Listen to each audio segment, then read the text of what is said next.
शुभ काम की शुरुआत इन्हीं से होती है और आपके सिलेक्शन की तैयारी की शुरुआत के लिए 19 से 21 सितंबर सुपर कोचिंग लेकर आया है बप्पा मोरिया सेल तैयारी का श्री गणेश, जहां आपको मिलेगा up to 90% off on all super coaching. तो अगर आप इन एग्जाम्स की तैयारी कर रहे हैं तो अभी जाइए और इस ऑफर का लाभ उठाइए।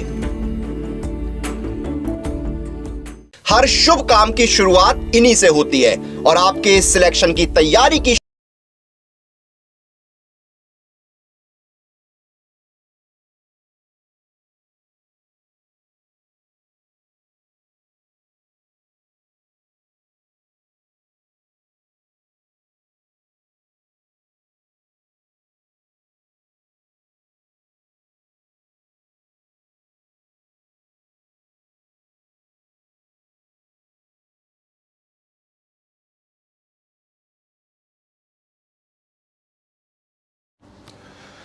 हेलो नमस्कार, आप सभी लोगों का स्वागत है। मैं हूं राज राणा और आप सब हैं मेरे सुपर स्टूडेंट। किसी भी नौकरी की तैयारी करने के लिए जो सबसे ज्यादा जरूरी है वो है स्वयं पर विश्वास, आत्मविश्वास। इसलिए इस नौकरी की तैयारी करने के लिए या अध्यापक बनने के लिए सबसे पहले आपको करना होगा अपने आप पर विश्वास, बिलीव इन योरसेल्फ। चलिए प्रारंभ करते हैं और शुरुआत करते हैं। इस समय आपको पता है थोड़ा सा डेटा संशोधित हुआ है और बिहार नई शिक्षक भर्ती अब 70,000 पद आने वाले हैं और जो बाकी के 30,000 जो पद हैं वो पीआरटी के लिए आएंगे। इसलिए उनका भी अभी तो नहीं आएंगे, हो सकता है कुछ दिनों के बाद कब आएंगे इसके बारे में तो सूचना नहीं मिली है, लेकिन ये तो अब डैम श्योर हो चुका है कि 70,000 नौकरियां अब आने वाली हैं और आप सब शिक्षक बनने की बिल्कुल करीब हो। मुश्किल से अगर अच्छी तरह से 10-12 घंटे अगर आप लगातार पढ़ोगे, पूरी दुनिया को भूल जाओगे, सिर्फ स्वयं को याद रखोगे, तो वो दिन दूर नहीं जब 2024 की पहली किरण निकलेगी और आपके पास आपके लिए एक नौकरी भी होगी। तो आप सब लोग कैसे हैं एक बार मुझे बता दो। यहाँ पर शिवानी सिन्हा, खरे नरेंद्र और यहाँ पर वंदना ओझा, खुशबू कुमारी, वंदना ओझा, आर्यन सिन्हा, शिवानी सिन्हा, वंदना ओझा, बाकी भी सारे लोग जो भी आज पहली बार जुड़े हैं वो भी एक बार जरूर लिख दें। और जो भी हमारे स्टूडेंट, बाकी तो मुझे अपने स्टूडेंट के सबके नाम भी याद रहते हैं और जो नए हैं वो भी अपना नाम लिखते रहा करें ताकि उनके भी नाम मुझे याद हो जाएं, क्योंकि ये पढ़ाई एक परिवार की तरह होगी और ये क्लास भी एक पारिवारिक क्लास होगी जिसमें हमारा पूरा उद्देश्य होगा कि किस प्रकार से आपको एग्ज़ाम के लिए तैयार किया जाए। जो आप गलतियां कर रहे हैं एग्ज़ाम में वो गलतियां आपसे न हो, ठीक है, तो वे हम पूरी तरह से कोशिश करेंगे। तो चले प्रारंभ करते हैं कि कैबिनेट के बड़े फैसले आए थे इसमें कि 6 से 8वीं तक के लिए 31,982 पद, 9 से 10वीं के लिए आपके लिए 18,880 पद और 11 से 12वीं के लिए 18,830 पदों को स्वीकृति मिली है। तो जो भी 6 से 8 की तैयारी करना चाह रहे हैं वो, ठीक है, उनके लिए 31,982 पद हैं और बीएड वाले और डीएलएड वाले दोनों ही इसमें अप्लाई कर सकते हैं। आपके लिए सीटेट का पेपर सेकंड या बिहार टेट का जो 6 से 8 वाला पेपर होता है वो उसका पास होना अनिवार्य है। आगे चलकर क्या इसके बारे में अधिसूचना आती है, नोटिफिकेशन क्या आता है, क्या जिनका सीटेट अभी तक मान्य, सीटेट जिन्होंने नहीं किया है या सीटेट सेकंड में जो पास नहीं हुए, क्या उनको मौका मिलेगा कि नहीं मिलेगा? तो उनको संभवतः मौका मिल सकता है, क्योंकि जहां तक मुझे बीपीएससी का मूड दिखाई दे रहा, बीपीएससी हमेशा चाहती है कि जिस समय पर आपको नौकरी मिले या डॉक्यूमेंट वेरिफिकेशन हो तब तक रिजल्ट आ जाना चाहिए। तो हो सकता है कि जो सीटेट का जिनका पेपर अभी नहीं हुआ है उनको भी शायद मौका मिल जाए, है ना। तो कोई टेंशन लेने की बात नहीं है, आप बस तैयारी करते जाओ। 6 से 8 वालों के लिए सबसे ज़्यादा जगह है और उनको पढ़ना कुछ नहीं है, केवल 6, 7, 8 की किताबों को बेहतर रूप से पढ़ना है। लेकिन क्योंकि आपको पता है बीपीएससी अनएक्सपेक्टेड क्वेश्चन पूछने के लिए जाना जाता है, इसलिए आपको 6, 7, 8, 9, 10 ये एनसीईआरटी और एससीईआरटी की किताबों को बेहतर ढंग से पढ़ना होगा। और साथ ही साथ एक किताब जैसे लूसेंट वगैरह की जो किताब होती है या हमारे टेक्स्ट बुक की बुक है, उसको एक बुक को आपको पूरा पढ़ना है, ठीक है। और करंट अफेयर्स को भी आपको लगातार पढ़ना होगा तभी आपको यहां पर सिलेक्शन मिलने वाला है, ध्यान रखो, है ना। वंदना ओझा जी, और एनसीईआरटी की जो बुक कंप्लीट करवाना चाहते हैं वो सुबह 10:30 बजे भी मेरे साथ जरूर जुड़ जाएं। वहां पर मैं आपको एनसीईआरटी की बुक करा रहा हूं और यहां पर मैं आपको बाकी सब कुछ कराऊंगा, सारी एनसीईआरटी की बुक। और एनसीईआरटी ही नहीं, एनसीईआरटी के अलावा जो भी मार्केट में बेहतरीन बुक है जहां से बीपीएससी प्रश्न पूछता है, उन सारी बुक्स का निचोड़ भी आपको इस क्लास में निश्चित रूप से मिलेगा। बस वीडियो को लाइक और शेयर करते जाओ, धड़ाधड़ शेयर करते जाओ, क्योंकि इतनी ज्यादा बेहतरीन नॉलेज मैं आपके लिए लेके आऊंगा। और केवल नॉलेज ही नहीं, मैं आपको सिखाऊंगा नहीं, मैं आपको यह भी बताऊंगा कि पेपर को किस प्रकार से देना चाहिए। और मैं पिछली बार आपने मेरी बात नहीं सुनी थी, आज सब लोगों को बात सुननी पड़ेगी और वो काम करना पड़ेगा जो मैं आपको बताऊंगा, रोजाना का जो टास्क मिलेगा आपको। यह है यहां पर, यह रहा मंत्रिमंडल की बैठक के बाद कैबिनेट के अपर मुख्य सचिव डॉक्टर एस सिद्धार्थ ने बताया कि बिहार अध्यापक नियुक्ति स्थानांतरण अनुशासन कार्रवाई एवं सेवा शर्त नियमावली 2023 के तहत प्रदेश में शिक्षकों की नियुक्ति हो रही है। सरकार के निर्णय के मुताबिक पंचायती राज नगर निगम संस्था के पूर्व के सृजित इसके साथ स्थान में कक्षा 11 और 12 में अध्यापन के लिए शिक्षा विभाग के नियंत्रण में अध्यापक के 18,830 पद, 9 से लेकर 10 के लिए 18,800 पद, ठीक है, 18,880 पद, और कक्षा 6 से 8 के लिए 31,982 पदों की नियुक्ति होगी। मंत्रिमंडल ने इन पदों के लिए सृजन का प्रस्ताव स्वीकृत किया है। इसके अलावा भी आपको यहां पर जो पिछड़ा वर्ग कन्या आवासीय विश्वविद्यालय जो विद्यालय होते +2 विद्यालयों में शिक्षक, पुस्तकालय अध्यक्ष और प्रधानाध्यापक के लिए 1,000 पदों की भी नियुक्ति होगी। तो कुल मिलाकर ये 70,000 पद हैं और 70,000 नौकरियां बहुत ज्यादा होती हैं, बहुत यानी बहुत बहुत बहुत ज्यादा, ठीक है नहीं।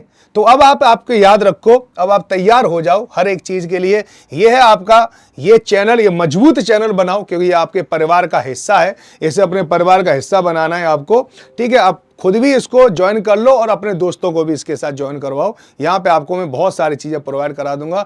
ये गणपति बप्पा मोरिया सेल चल रही है, अगर आपको कोई कोर्स परचेज करना है तो परचेज कर सकते हैं। बिहार शिक्षक भर्ती 1,113 रुपए का कोर्स है। राजराणा कोड का इस्तेमाल जरूर करें, ये सब याद रखना। कोई भी कोर्स ले लो, राजराणा कोड का इस्तेमाल करोगे तो यह कोर्स आपको थोड़ा सा सस्ता मिल जाएगा, बस इतना ध्यान रखना, ठीक है। सर साइंस वाले के लिए भी कुछ बोलिए, साइंस वालों के लिए भी जगह है, 6 से 8 वाली जगह है, तो ठीक है। 6 से 8 में आपके सब्जेक्ट से कितने क्वेश्चन आएंगे सर? देखो एसएसटी अगर आप एसएसटी से कर रहे हो तो आपका पता मेरा सब्जेक्ट आएगा 80, तो ठीक है। 40 में से हमारे कम से कम 30 क्वेश्चन पूरे जीएस के आएंगे, तो जीएस के यहाँ पर 80 क्वेश्चन यहाँ पे एसएसटी के होंगे, 30 क्वेश्चन लगभग यहाँ पर जीएस के मैं आपको यहाँ पे करा दूंगा, ठीक है। तो निश्चिंत हो जाओ, निश्चिंत होके पढ़ो बस, ठीक है। आज मैं थोड़े से करंट अफेयर्स के प्रश्नों से प्रारंभ करूंगा, लेकिन एक मोटिवेशनल कोट के साथ। जिंदगी में इंतजार नहीं, कोशिश कीजिए जनाब, क्योंकि इंतजार करने वालों को उतना ही मिलता है जितना कोशिश करने वाले छोड़ देते हैं। तो आप ये चाहते हो कि छूटी हुई चीज आपको न मिले, झूठन आपको न मिले, तो इंतजार न करें, केवल और केवल पढ़ाई करें, शुरुआत कर लें। संपूर्ण सिलेक्शन के लिए आपको ये याद रखना है, संपूर्ण सिलेबस को याद कर लें, सिलेबस की प्रिपरेशन करें, शॉर्टकट के चक्कर छोड़ दें, टीचर जो टास्क दे उसे जरूर पूरा करें, प्रॉपर शॉर्ट नोट्स बनाएं, हर एक टॉपिक को जरूर पढ़ें, एक किताब जरूर फॉलो करें और कम से कम 8 घंटा जरूर पढ़ें। ये मैंने आपको बार बार यहां पे बता रहा हूं और याद कर लो। 6 से 8 के लिए क्या क्या क्वालिफिकेशन है यहां पर मैंने सब कुछ बता दिया। इस बार 1 से 5 के लिए जगह नहीं निकलेंगी, हो सकता है निकल भी आए, लेकिन अभी तो कोई नहीं निकलेगी। इसका एप्लीकेशन फॉर्म 15 अक्टूबर को आ जाएगा, ठीक है। एग्जामिनेशन डेट नवंबर की होगी और रिजल्ट आपको मिल जाएगा 15 दिसंबर तक, याद रखो, है ना। सब्जेक्ट कॉम्बिनेशन के बारे में भी ज्यादा कुछ नहीं कहा है, ठीक है। अभी क्या पढ़ें, 6 से 12 तक की एनसीईआरटी पढ़ें, एक ऑथेंटिक बुक पढ़ें और डेली करंट अफेयर्स पढ़ें, बस इतना आपको पढ़ना है। यह है बिहार की भूमि, यह है बिहार की गर्व करने वाली भूमि। अब आ जाओ, चलो प्रश्न आंसर के इस दौर में एंट्री कर जाते हैं और पहले प्रश्न के साथ हम श्री गणेश करेंगे आज के इस पूरे के पूरे सेशन का, है ना। तो चलिए प्रारंभ करते हैं। निम्नलिखित में से किस राज्य ने आवास योजना प्रारंभ करी है? हिमाचल प्रदेश, झारखंड, बिहार और उत्तर प्रदेश। क्या होगा राइट आंसर बताइए, ठीक है नहीं। चलिए 6 से 8 में भी ऑल इंडिया बढ़ेगा, हाँ बिल्कुल, देखो भरेंगे सारे फॉर्म, ठीक है। किसी के लिए भी रोक टोक नहीं है, पूरा भारत यानी बिहार सबका है, केवल बिहार वालों का ही नहीं है, है ना। बिहार पे सबका अधिकार है और बिहार का पूरे देश पे अधिकार है ना। और बिहार ने तो पहले ही अखंड भारत की नींव लगाई थी, ठीक है, नींव डाली थी। तो आप सोचिए, जहां से अखंड भारत की एक ज्वाला जली हो, वह राज्य कोई ऐसा वैसा राज्य थोड़ी है।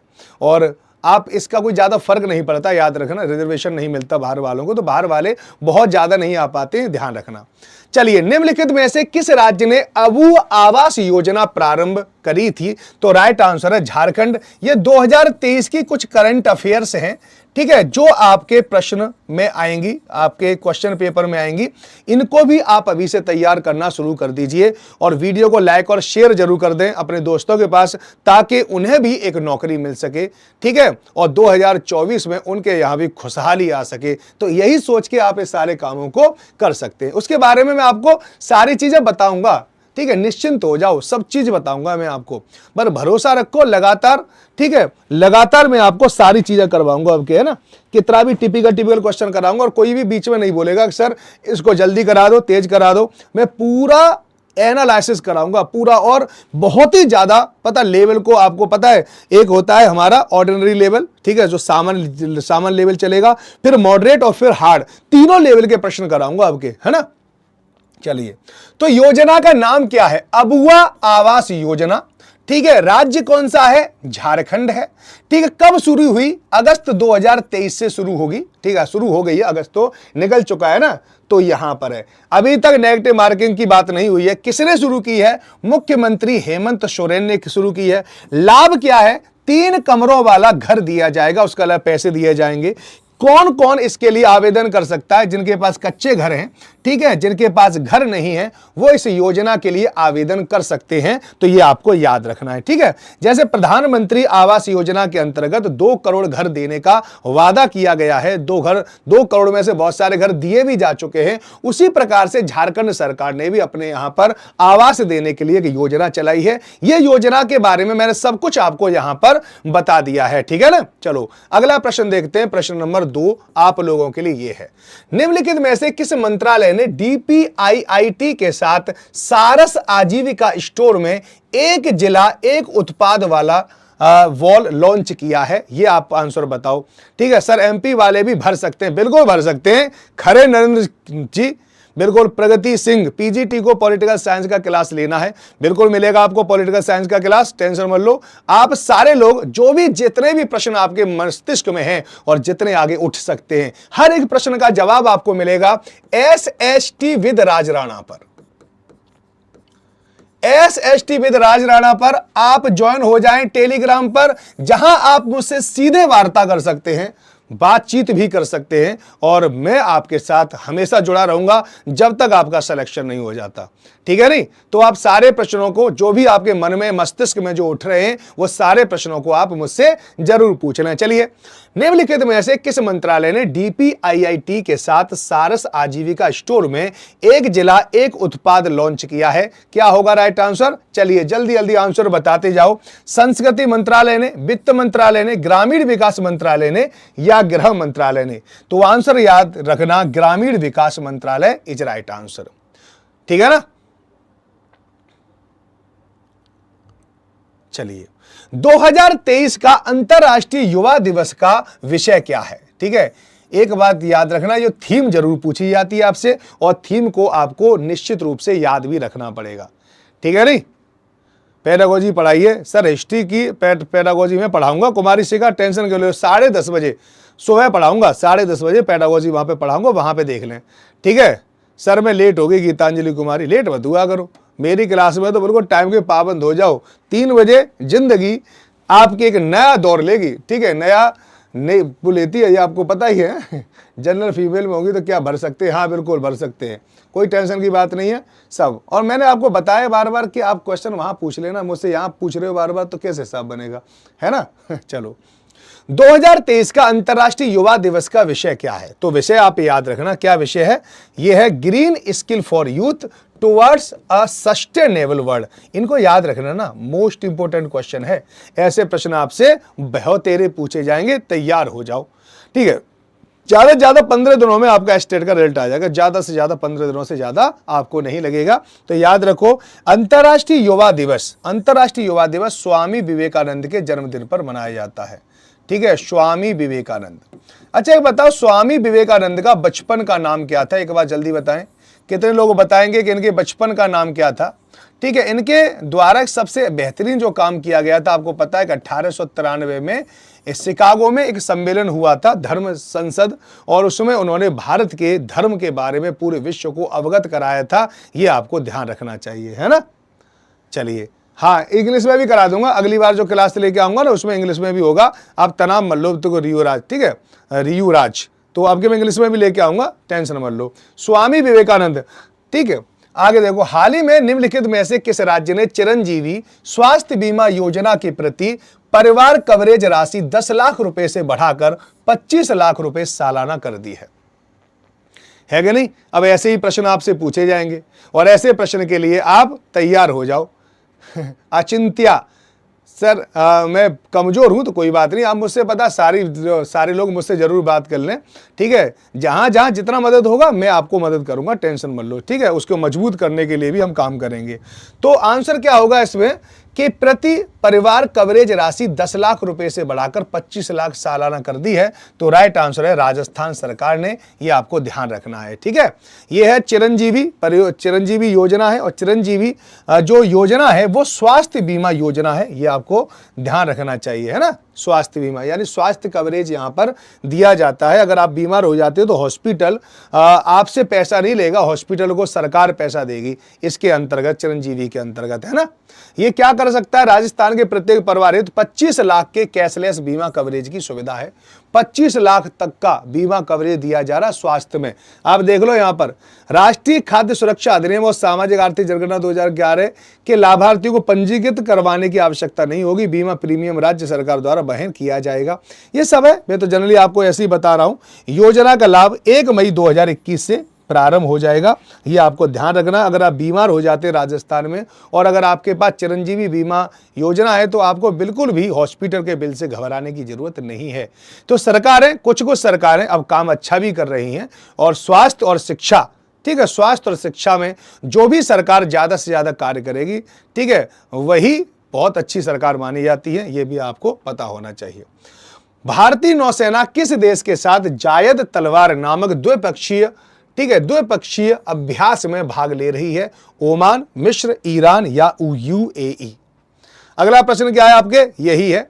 हाँ, 25 लाख का बीमा, यूनिगर, ठीक है ना, गीतांजलि कुमारी राजस्थान फ्री इलाज, शशि शेखर त्रिपाठी एसएसटी, मुझे तो नाम याद रहता है, एसएसटी राजस्थान की चिरंजीवी योजना। चलिए, बिल्कुल सही बात है, फ्री इलाज होगा, बिल्कुल फ्री इलाज होगा, तैयार हो जाए। लेकिन मैं तो चाहता हूं तो बीमारी ना हो, इलाज तो जब करवाए कोई, है ना। और बीमार कब नहीं होगे, जब आप बाहर का नहीं खाओगे, बाहर की चीजों का प्रयोग नहीं करोगे, शैम्पू का प्रयोग नहीं करोगे, ठीक है, आप चीनी नहीं खाओगे, मैदा नहीं खाओगे, तो आप बीमारी नहीं होगे। किचन में आपके क्या है, ये इसके ऊपर डिपेंड करता है कि आप आगे बीमार पड़ोगे या नहीं पड़ोगे, है ना। उसके लिए तैयार रहें, देख लें क्या क्या नुकसान करता है आपको। तो यूएई के साथ ये हमारा अभ्यास हुआ था, जायद तलवार, ठीक है ना, जायद तलवार याद रखना। जायद तलवार को कभी प्रश्न आ जाए तो आपके लिए, है ना, यहां पर जायद तलवार में ये वायुसेना के हमारे क्या है, इनको इंडियन नेवल वेजल्स कहा जाता है, INV कहा जाता है इनको। तो भारतीय नौसेना संयुक्त अरब अमीरात नौसेना के बीच द्विपक्षीय सैनिक अभ्यास जायद तलवार 8/11/2023 को पोर्ट रशीद दुबई में संपन्न हुआ। कहां पर हुआ, यह प्रश्न भी आपसे पूछ सकता है, क्योंकि अब हम BPSC पर भरोसा नहीं कर सकते, इसलिए बता रहा हूं कि हर एक प्रश्न को आप तैयार कर लो। कि ये भी पूछ सकता INS जो तलवार है, ये जायद जो तलवार जो युद्धाभ्यास हुआ था वो कौन से पोर्ट पे हुआ था, तो पोर्ट रशीद, यहां याद रखना, ठीक है। द्विपक्षीय नौसैनिक अभ्यास जायद तलवार का उद्देश्य रणनीतिक, तकनीकी और प्रक्रियाओं पर क्रॉस प्रशिक्षण द्वारा दोनों नौसेनाओं के अंतर संचालनीय और तालमेल को बढ़ावा देना है। यह है इसका मुख्य उद्देश्य, जो आपको याद रहना चाहिए, ठीक है नहीं।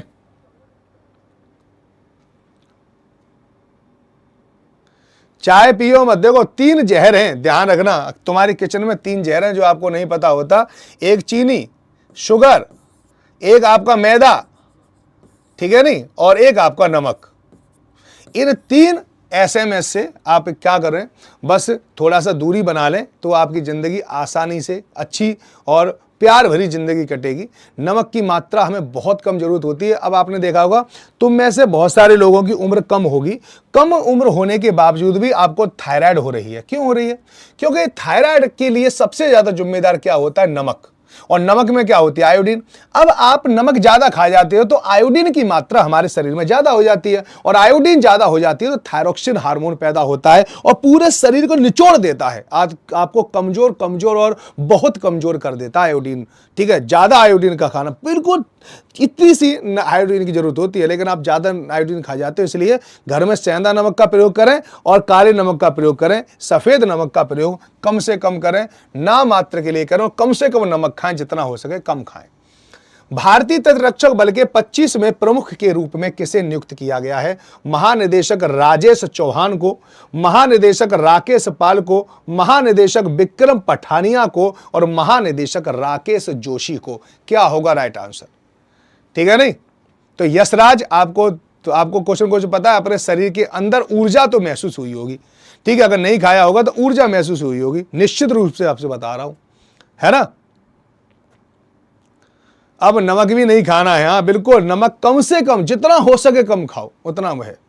ठीक है, बाकी आपकी जिंदगी है, आप जैसे, क्योंकि मैं तो आपको अपने परिवार का हिस्सा समझता हूं आप सबको, तो मेरी जिम्मेदारी है कि मैं अपने परिवार को स्वस्थ रखूं। ठीक है नहीं? और मैं एक परिवार के साथ ही आपके साथ जुड़ा रहता हूं हमेशा। तो अगर आपको कोई भी परेशानी हो रही है, मैं चाहता हूं कि कोई परेशानी आपको ना हो, तो इन चीज़ों को आप मान लो, और क्या बात है।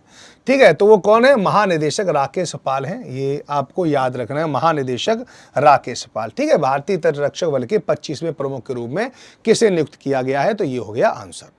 अगला प्रश्न देख लीजिए, राज्य विश्वविद्यालय की NIRF रैंकिंग में बिहार के किस विश्वविद्यालय को प्रथम स्थान दिया गया है? ये बताओ। रैंकिंग आने लग गई है हमारे यहाँ पे, हर चीज की रैंकिंग बनती है। ठीक है, कौन किस में है, कौन किस में पहले, कौन किस में है, ये आपको पता होना चाहिए। तो देखो इसका आंसर बताओ कौन सा है? तो आपका यहाँ पे पटना विश्वविद्यालय नंबर 1 पर है। ठीक है, लेकिन पटना विश्वविद्यालय ये मत समझना कि कौन से नंबर पे है, तो आप यहाँ पे पता चलेगा, ये ओवरऑल 101वें नंबर पे है, अगर आप देखना चाहते हो ना, पटना विश्वविद्यालय।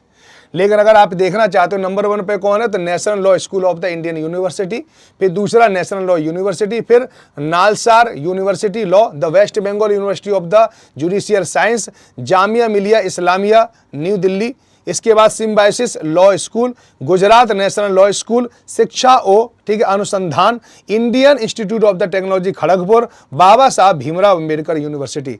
ये टॉप 10 स्कूल हैं भारत के, टॉप 10 स्कूल।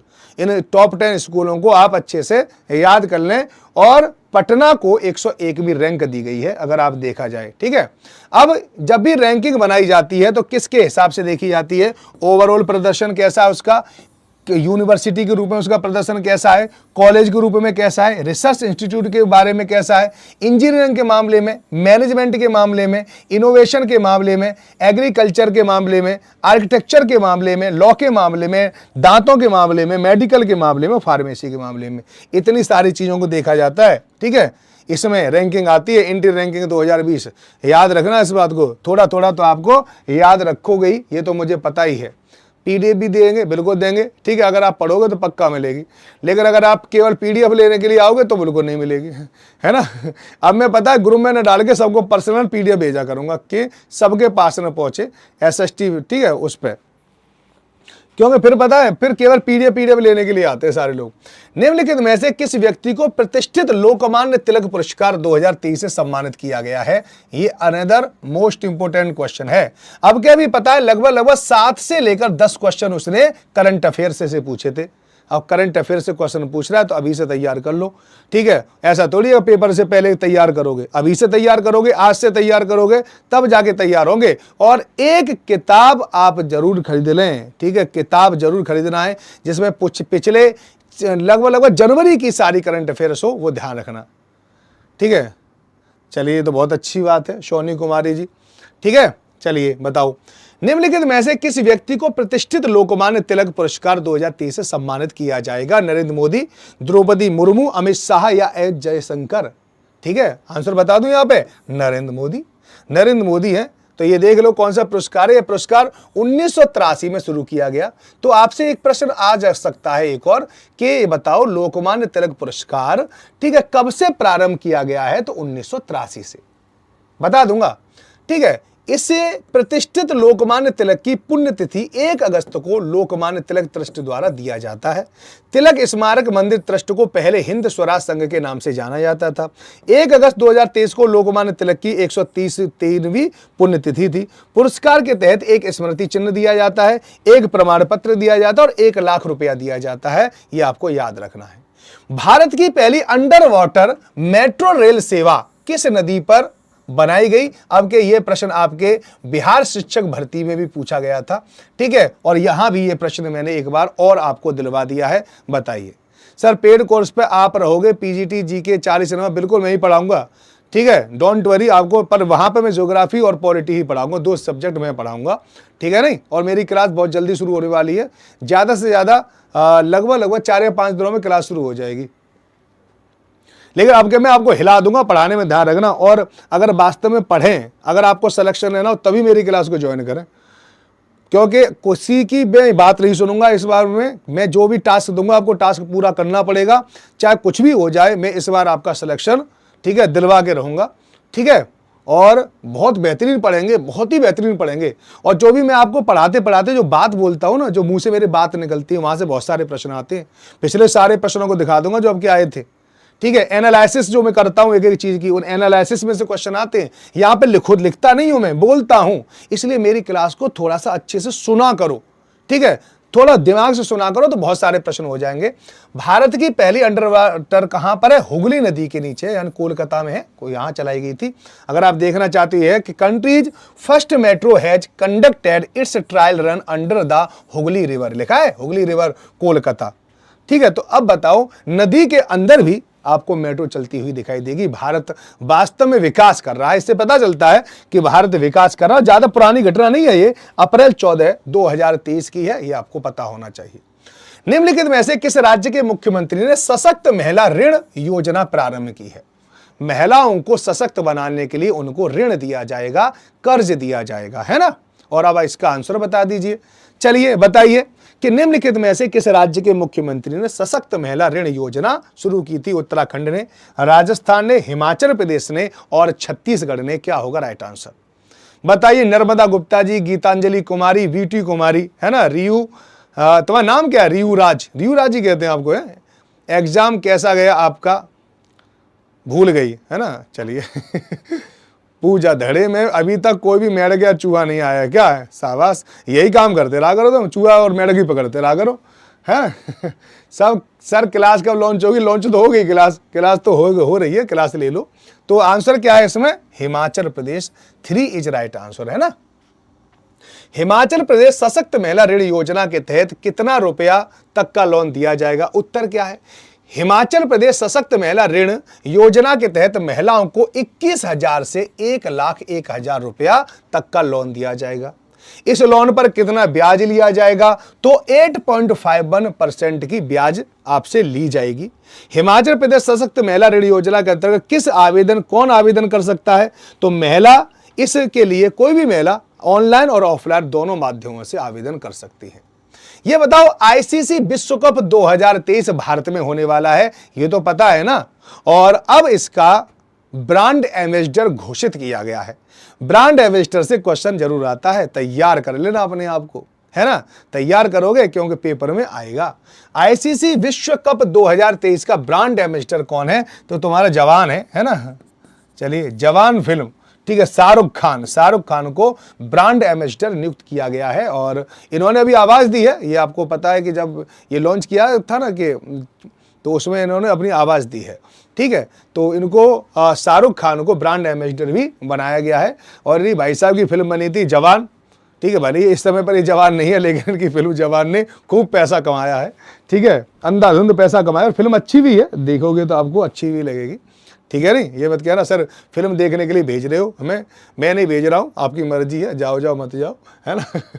चलो, शाहरुख खान को आईसीसी पुरुष विश्व कप 2023 के लिए ब्रांड एम्बेसडर घोषित किया गया है। ये आपको यस याद रखना है ना, ठीक है। नहीं, ये ऑथेंटिक न्यूज है, ये मैं आपको बता रहा हूं।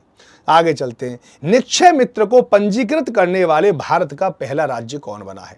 अब आप कहोगे सर निक्षय मित्र क्या होता है? अरे टीबी, ये क्या करेंगे, जितने भी टीबी पेशेंट हैं उनको ये गोद लेंगे, एक व्यक्ति एक टीबी पेशेंट को क्या करेगा, गोद लेगा, और जो गोद लेगा उसी को निक्षय मित्र कहा जाता है। सोचिए, निक्षय यानी क्षय रोग को जो समाप्त करते हो, ठीक है, इनका पता, इनका पालन पोषण करते हो। ध्यान रखो, एक टीबी वाला जो व्यक्ति है उसके लिए सारा खर्चा यही उठाएंगे, गोद लेंगे यानी उनकी देखभाल करेंगे, ठीक है नहीं, निक्षय मित्र उनको कहते हैं। याद रखना, ये इसका मतलब है, ये मोस्ट इंपोर्टेंट क्वेश्चन है। और आप ये भी मत सोचो कि बिहार की करंट अफेयर्स आएगी, कहीं से भी पूछेगा प्रश्न वो, ठीक है। तो राइट आंसर आपको याद रखना चाहिए, उत्तराखंड इज राइट आंसर, है ना।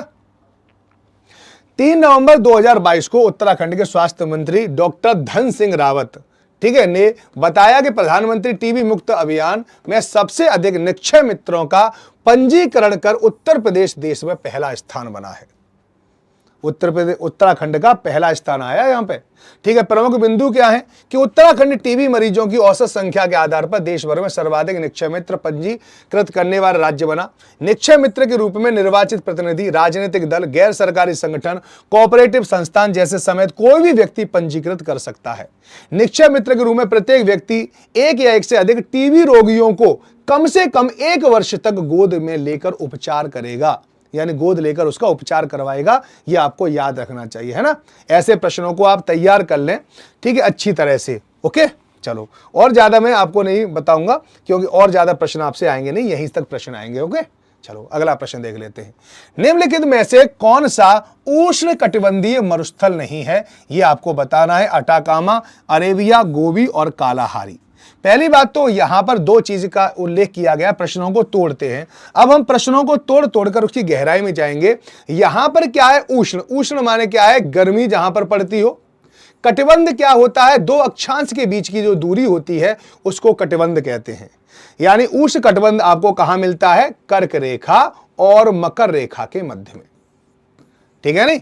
उष्ण कटिबंध आपको कहां मिलता है, कर्क रेखा और मकर रेखा के मध्य में, ठीक है। यहां पर हमेशा हमेशा गर्मी पड़ती है, कभी भी सर्दी नहीं पड़ती, ठीक है। तो जो यहां पर इन दोनों रेखाओं के बीच में जो मरुस्थल मिलेगा वो तो उष्ण कटिबंधी होगा, जो नहीं मिलेगा जो नहीं होगा। अब आओ यहां पे देख लेते हैं, आंसर तो गोभी है ही इसका, लेकिन आगे थोड़ा सा देख लेते हैं अच्छी तरह से, ठीक है। ये रहा आपका, ये है आपकी, ये लाइन दिखाई दे रही है। और फिर इसके बाद आपकी कर्क रेखा है आपकी यहां पर, ये रही आपकी कर्क रेखा, ठीक है ना। और ये रही आपकी यहां पर बनती है आपकी मकर रेखा, ठीक है नहीं। मरुस्थलों से एक प्रश्न आता है, पिछली बार भी प्रश्न आया था, इसलिए आप तैयार रहें, एक बार प्रश्न आपसे जरूर आता है। तो देखो यहां पर ये वाला जो क्षेत्र है आपका, ये पूरा उष्ण कटिबंध है, और ऊपर क्या है, ये शीतोष्ण कटिबंध है, टेम्परेट है। इसको यहां पे गर्मी और सर्दी दोनों पड़ती हैं, ये आपको याद रखना है। तो एक है आपका गोबी, ये रहा गोबी। गोबी कहां पर है, एक तो गोबी पड़ता है चाइना में, और चाइना के अलावा मंगोलिया, यानी चाइना और मंगोलिया की सीमा पर गोबी मरुस्थल है, जो आपको याद रखना चाहिए। पहला तो आपको यही याद रहना चाहिए, ठीक है नहीं। दूसरा का क्या है, यहीं पर है तुर्किस्तान, तुर्किस्तान यहां पर भी अपने आप में क्या है, एक रेगिस्तान है। यहां पे एक तकला मकान और है, तकला मकान, ठीक है, ये भी यहीं पर है, ये भी है, इनको भी आपको याद रखना है। इसके अलावा देखो पेंटागोनिया जो है, पेंटागोनिया भी अपने आप में क्या ऐसा है, शीतोष्ण है। शीतोष्ण, शीतोष्ण मतलब जहां सर्दी और गर्मी दोनों पड़ती है। लेकिन जहां जहां केवल और केवल गर्मी गर्मी पड़ती है, तो सबसे पहले आप याद रखो ऑस्ट्रेलिया के, ये पेपर में आया था। और ऑस्ट्रेलिया में कितने मिलते हैं ये मैं आपको यहीं पे बता दे रहा हूं। एक का नाम है गिब्सन ऑस्ट्रेलिया में, एक का नाम है सिम्पसन, एक का नाम है ग्रेट सैंडी, एक का नाम है ग्रेट विक्टोरिया, ठीक है नहीं। ये सब ऑस्ट्रेलिया में मिलते हैं, और यहां से एक प्रश्न आपसे पूछा भी गया था, है ना। इसको आप अच्छे से तैयार कर लेना, है ना। चलो यहां पर मैं कुछ और भी बता रहा हूं, यहां पे याद कर लो। सहारा कहां पर, उत्तरी अफ्रीका में। सिम्पसन गिब्सन ऑस्ट्रेलिया, ठीक है, और स्टुअर्ट विक्टोरिया, ठीक है, सिम्पसन गिब्सन ये सब, और यहां पे विक्टोरिया ये ऑस्ट्रेलिया में मिलते हैं। नाफूद हमादा ये सऊदी अरेबिया में है।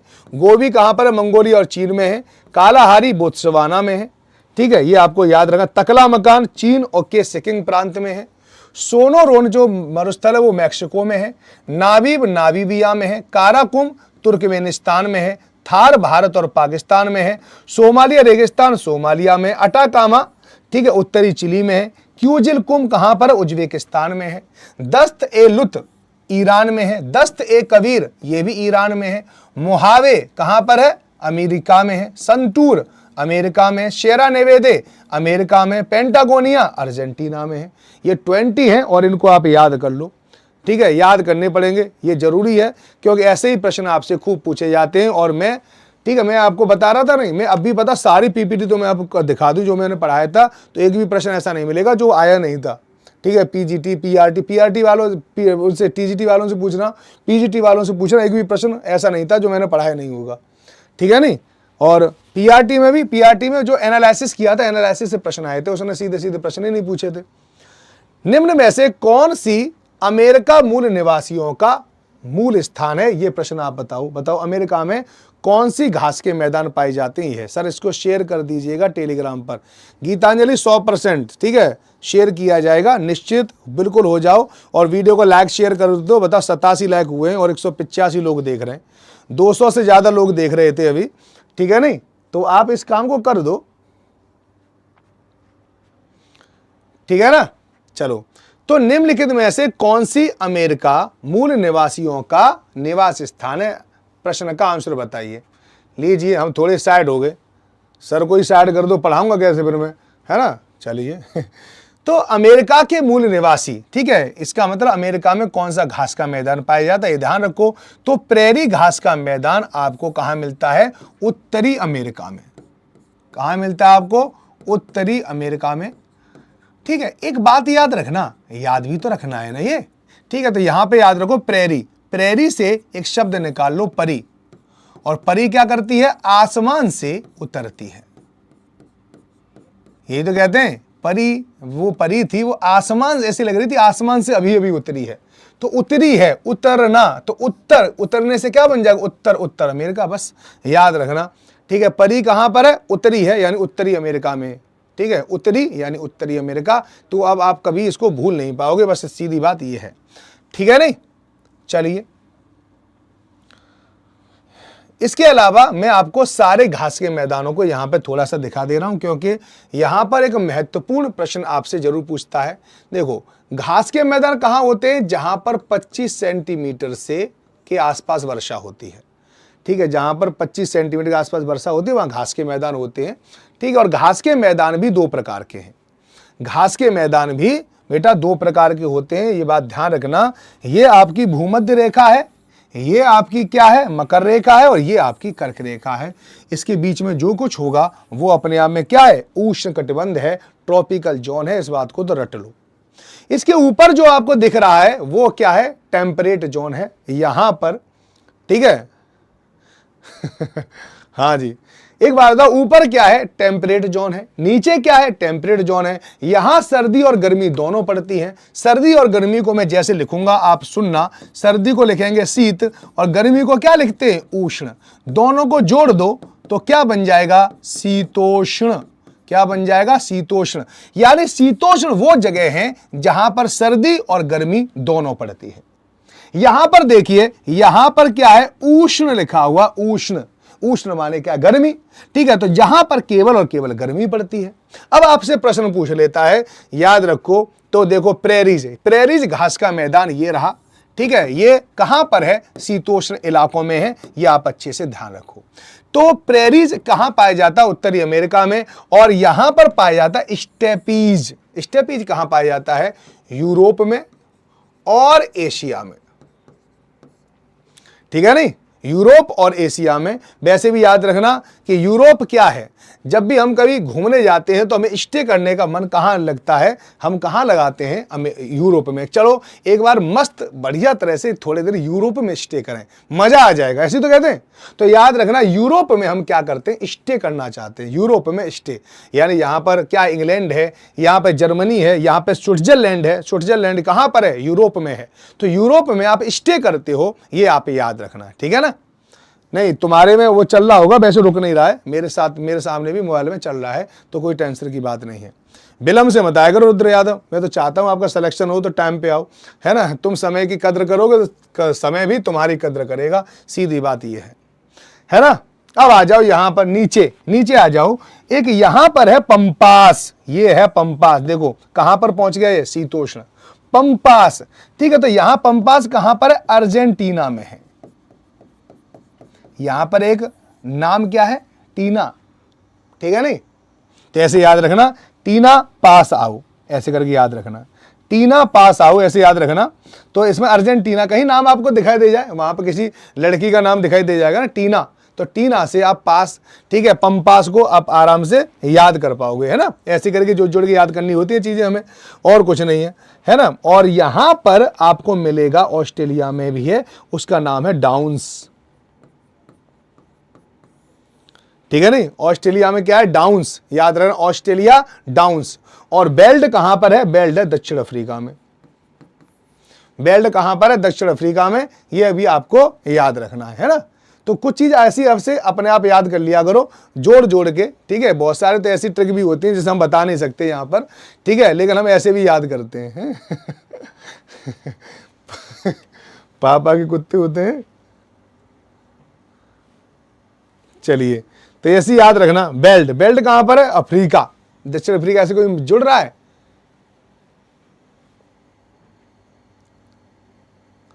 हाँ हाँ सही है, बिल्कुल सही पहुंच गए तुम। ये मैंने यहां पे लिख दिया है, ठीक है, देखो ये रहा, सारी चीजें मैंने यहां पे लिख दी हैं, ये इनको याद कर लेना, एक क्वेश्चन आएगा यहां से, क्वेश्चन आता ही आता है, इसलिए तैयार है ना इसके लिए, ठीक है। देखो स्टेपीज, इसके अलावा प्रेरीज, उसके अलावा पंपास, फिर उसके बाद बेल्ट, उसके बाद डाउन्स, फिर कैंटरबरी, बुग्याल और मर्ग और पुस्ताज, ठीक है, इंपोर्टेंट है। स्टेपी, स्टे करेंगे कहां पर, यूरोप में।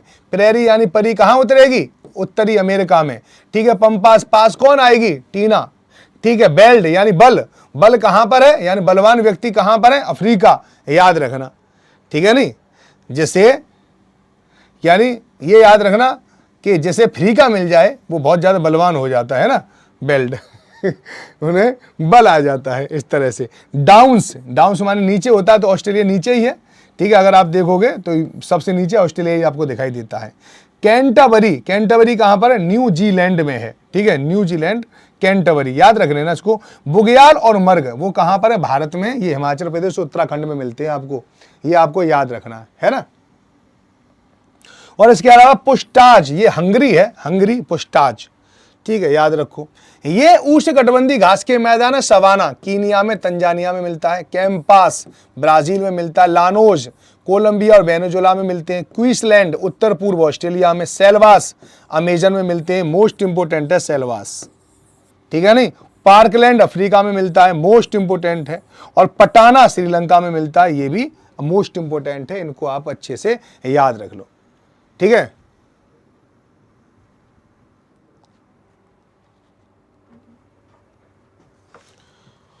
बिल्कुल टेंशन मत लो, ठीक है ना। आगे आ जाओ। समुद्री धाराओं के चलने का क्या कारण है, ठीक है नहीं। समुद्री धाराएं जो समुद्र में चलती है ना, उनका क्या कारण है। देखो एक बात याद रखना, कभी आप तालाब के किनारे बैठना, तालाब के किनारे बैठ जाना, कभी आप झील के किनारे बैठना, और कभी आप महासागर के किनारे बैठना,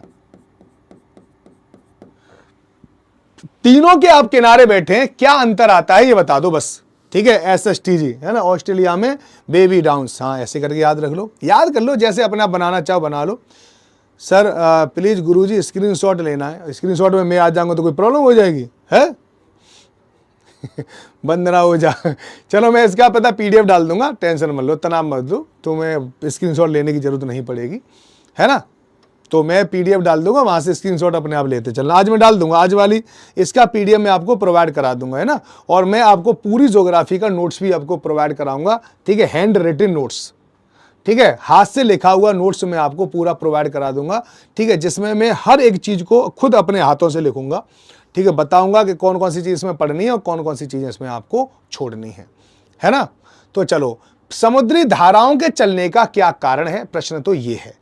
तो समुद्री धारा, तालाब के किनारे बैठोगे तो देखोगे तालाब का पानी शांत है, ठीक है, अगर आप झील के किनारे बैठोगे तो झील का पानी शांत है, लेकिन अगर महासागर के किनारे बैठे तो महासागर का पानी शांत नहीं है, वो लगातार गति करता रहता है। गति दो प्रकार की करता है, ऊपर उठता है नीचे गिरता है पानी, उसको ऊर्ध्वाधर गति कहते हैं, ऊर्ध्वाधर वर्टिकल मूवमेंट। और पानी एक जगह से दूसरी जगह चलता हुआ दिखता है, इसको कहते हैं हम क्षैतिज गति। यानी महासागरों का जल जो गति करता है उसे कहते हैं महासागरीय परिसंचरण, उसको कहते हैं ओशियन ऑसिलेशन। याद रखना, ओशियन ऑसिलेशन कहते हैं। ठीक है, अब यहां पे देखो, जब समुद्र का पानी एक निश्चित दिशा में आगे की ओर बढ़ना शुरू हो जाए उसी को समुद्री धारा कहते हैं, उसी को समुद्री धारा कहते हैं। तो अब यह कह रहा है कि समुद्री धारा चलने का क्या कारण है? पृथ्वी की घूर्णन गति। हां बिल्कुल, पृथ्वी हमारी घूम रही है, ये हमारा पश्चिम, ये हमारा पूरब, ऐसे करके घूम रही है। तो पृथ्वी ऐसे घूमेगी तो यहां का जो जल है, अब देखो एक एग्जांपल दे रहा हूं और एग्जांपल को अच्छे से समझो। ये बताओ कि बाथरूम में जाओ किसी दिन, ठीक है, और आप एक टब को पूरी तरह से भर लो। आपने टब पूरी तरह से भर लिया, टब से लगाओ ऐसे हाथ और ऐसे करके खींचो तेजी से टब को आगे की तरफ, क्या पाओगे? क्या पानी साथ साथ आगे आएगा या पानी पीछे गिरेगा? चलो बताओ, पानी आगे आएगा। आपने टब में पूरा पानी भर लिया, पूरा भर लिया, और टब को ऐसे करके आगे की तरफ खींचा तो पानी पीछे की तरफ जाएगा। इसी तरह से हमारी धरती पर पानी भरा हुआ है। धरती कैसे चल रही है? पश्चिम से पूरब की ओर। तो पानी कैसे चलेगा? पूरब से पश्चिम की ओर, एक निश्चित दिशा में। इसी को क्या कहते हैं? धारा। तो पृथ्वी के घूर्णन के कारण हमारे यहां पर धाराएं चलती हैं। दूसरा है कि पोलर क्षेत्र में बर्फ का पिघलना। पोलर क्षेत्र कौन सा होता है? ये वाला है। यहां पर बर्फ पिघलेगी तो बताओ, यहां पर मान लो पहले पानी इतना था, ठीक है, अब यहां पे बर्फ पिघली तो यहां पे पानी ज्यादा हो जाएगा। पानी ज्यादा हो जाएगा तो ढलान बनेगा, इधर पानी चलने लग जाएगा, तो समुद्री धारा स्टार्ट।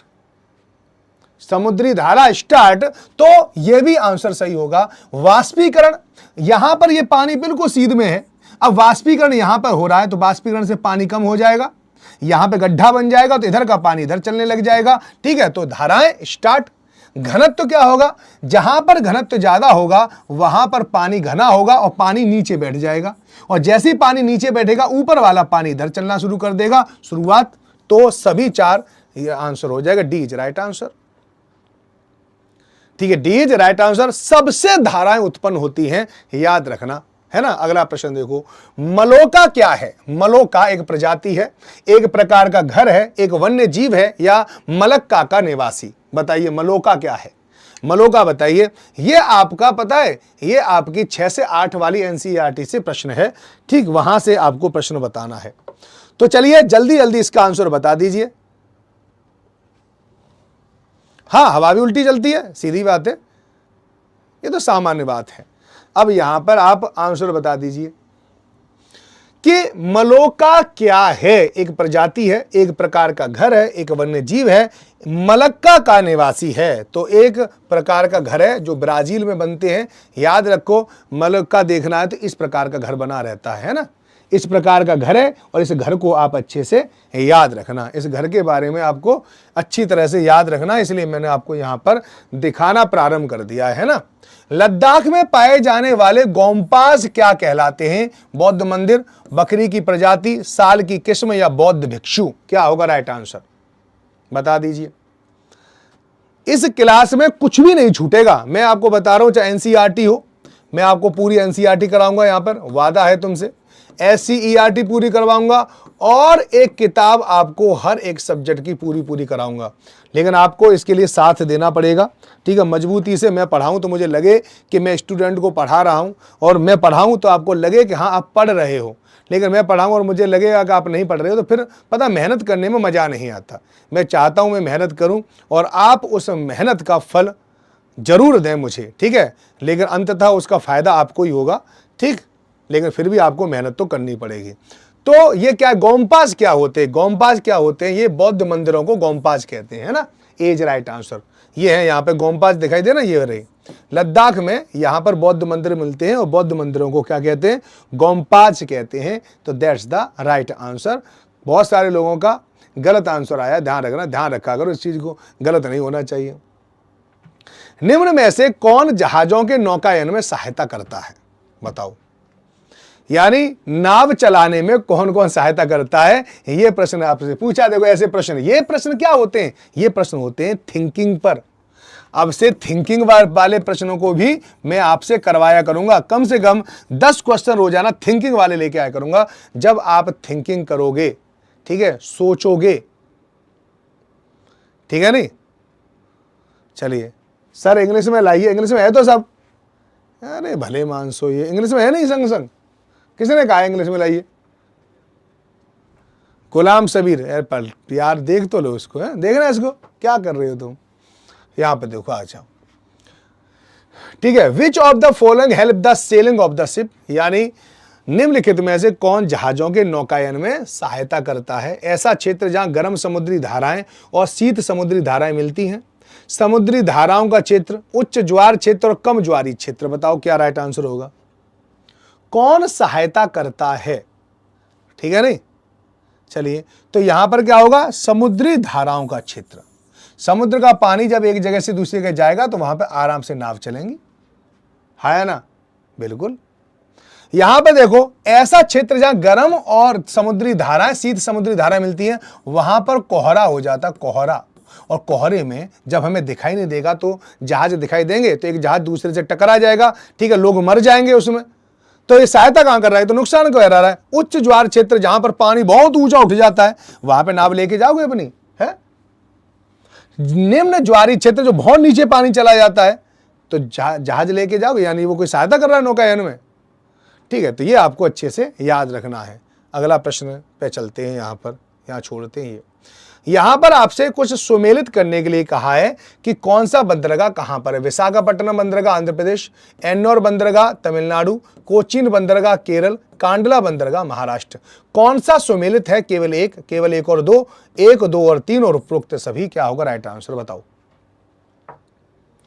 सर। 40 नंबर में मैथ रीजनिंग आएगा क्या? 6 से 8 में बिल्कुल आएगा मैथ रीजनिंग। 10 नंबर के आएगा ज्यादा, 10, 12, 15 नंबर का, ठीक है। बाकी सब जीएस आएगा तुम्हारा, ठीक है ना। तो कोई टेंशन की बात नहीं है, पढ़ लो बस। तो 6 से 8 में आप किससे तैयारी कर रहे हो ये तो देख लो ना। अगर आप तैयारी करो एसएसटी से, फिर तो आपको अलग से पढ़ने की जरूरत ही नहीं पड़ेगी, ठीक है ना। तो वो मैं आपको करा दूंगा। तो एसएसटी है 6 से 8 वाली जो किताबों से एसएसटी है ना, उससे मैं प्रश्न पूछ रहा हूँ आपसे, ठीक है। ये स्पेशल एसएसटी वालों के लिए भी तो क्लास है, तो इसलिए उनके लिए भी मैं करा रहा हूँ। 9th और 10th वालों के लिए भी क्लास है, उनके लिए भी मैं करा रहा हूँ, तो वो भी तैयार हैं, सारे लोग तैयार हैं बस। तो यहां पर देख लीजिए कि कौन सुमेलित है? केवल एक और दो, केवल 1, 2 और 3 और उपरोक्त सभी। तो राइट आंसर इसमें हो जाएगा आपका विशाखापट्टनम आंध्र प्रदेश में सही है। एन्नोर और चेन्नई दोनों तमिलनाडु में, कोचीन केरल में है, कांडला बंदरगाह कहां पर? गुजरात में है। तो ये गलत हो जाएगा। 1, 2, 3 बिल्कुल सही है, सुमेलित है 1, 2 और 3, ठीक है। तो सी इज राइट आंसर, है ना। बहुत ने डी दे दिया है। सब सारी चीजों के करवा रहा हूं फुल, यानी पूरा पैकेज लेके आ रहा हूं। एनसीईआरटी, एससीईआरटी और बुक, ठीक है, सब में से प्रश्न कराऊंगा। कैसे भी घुमा दे वो, आपको कहीं से भी घुमा दे तो भी आपके प्रश्न यहां से बाहर न जाए, ठीक है। बात ये है। इसलिए अगला प्रश्न से पहले यहां पर आप बंदरगाहों को देख सकते हैं, ठीक है। ये सब बंदरगाह हैं। साइंस वालों के लिए सर, साइंस वालों के लिए भी आपके जीएस तो आएगी। और बाकी साइंस आपके सर पढ़ाते हैं, कौशल सर पढ़ाते हैं, और आपके सर पढ़ाई रहे, आप लोकेश सर भी पढ़ाते हैं, तो ये तो आपको पता ही होगा, ठीक है। तो अब आप यहाँ पे देख लो बंदरगाहों को, बस यहीं से हम बंद करेंगे क्लास। ये है कांडला बंदरगाह, दीनदयाल उपाध्याय नाम कर दिया इसका, ये गुजरात में है।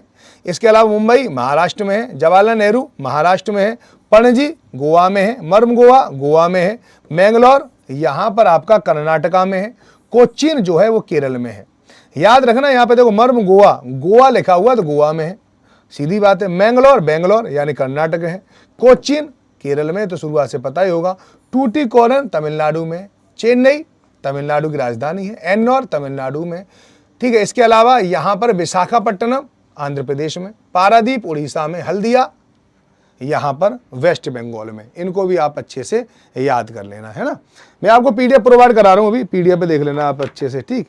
तो मैं इस क्लास को यहीं पर आज छोड़े जाता हूँ, फिर आपसे मुलाकात होगी हमारी, ठीक है नहीं। फिर आपसे हमारी मुलाकात होगी और फिर हम एक बेहतरीन ट्रिक्स के साथ बेहतरीन फैक्ट को याद करेंगे और कॉन्सेप्ट को गहराई से समझेंगे, है ना। और अरे ईवीएस तो जनरली से जो क्वेश्चन आते हैं ना, वो वाले क्वेश्चन है ईवीएस। मान लो कि ईवीएस में क्या आता है, सब कुछ आता है ईवीएस में, मतलब ज्योग्राफी भी आती है ईवीएस में, आपकी पॉलिटी भी आती है ईवीएस में, हिस्ट्री भी आती है ईवीएस में, सब कुछ आता है, इसलिए बता रहा हूँ ईवीएस तो यही है। तो आप ये पढ़ रहे हो, समझ लो कि ईवीएस की बहुत सारी चीज़ें यहाँ पे भी हो जाती हैं। तो चलिए, तो आज के लिए मैं आपको यहीं छोड़ दूँ, आप कहो तो। लेकिन हाँ, 2-3 चीज़ें आप जरूर याद रखना कि अगर आप मुझसे जुड़े रहना चाहते हैं तो SST with Raj Rana Telegram पर जुड़ जाओ। कोई कोर्स परचेज करना है तो मेरे पास कॉल कर सकते हो आप। और इसके अलावा आपको, ठीक है, 10:30 बजे मैं सुबह क्लास लेता हूं। यहां पर मैं आपको मैपिंग करा रहा हूं इस समय पर, NCERT यानी मैपिंग। तो अगर आपको मैपिंग करनी है ज्योग्राफी की तो आप सुबह 10:30 बजे मेरे साथ जरूर जुड़ें। अगर आपको ज्योग्राफी पढ़नी है, अगर आप TGT PGT की तैयारी कर रहे हैं जिसमें अगर आपके पास ज्योग्राफी है, तो आप मेरे साथ रोजाना 12 बजे जुड़ सकते हैं, ठीक है। लिंक आपको टेलीग्राम पर मिल जाएगा। और इसके अलावा अगर आप बिहार PPSC की तैयारी कर रहे हैं या बिहार शिक्षक भर्ती की तैयारी कर रहे हैं तो 3 बजे आप यहाँ पे जुड़ जाएं, ठीक है। यहाँ पर मैं आपको स्पेशल BPSC के द्वारा जो एग्जाम बनाया जा रहा है, ठीक है, उसके हिसाब से आपको पढ़ाऊंगा, ठीक है। तो चलिए, बाय बाय, टेक केयर। सब लोग अपना ध्यान भी रखें और दूसरों का ध्यान रखें जो आपके आसपास रहते हैं। तो इसी उम्मीद के साथ कि आप अच्छा पढ़ेंगे, जीवन को अच्छा आगे बढ़ाएंगे और अब आप कोई भी कमी नहीं छोड़ेंगे जिससे कि आप और आपकी नौकरी के मध्य में कोई अंतराल आ जाए, कोई भी विश्राम काल आ जाए। तो चलिए, बाय बाय, टेक केयर। सब लोग अपना ध्यान रखें। जय हिंद, जय भारत।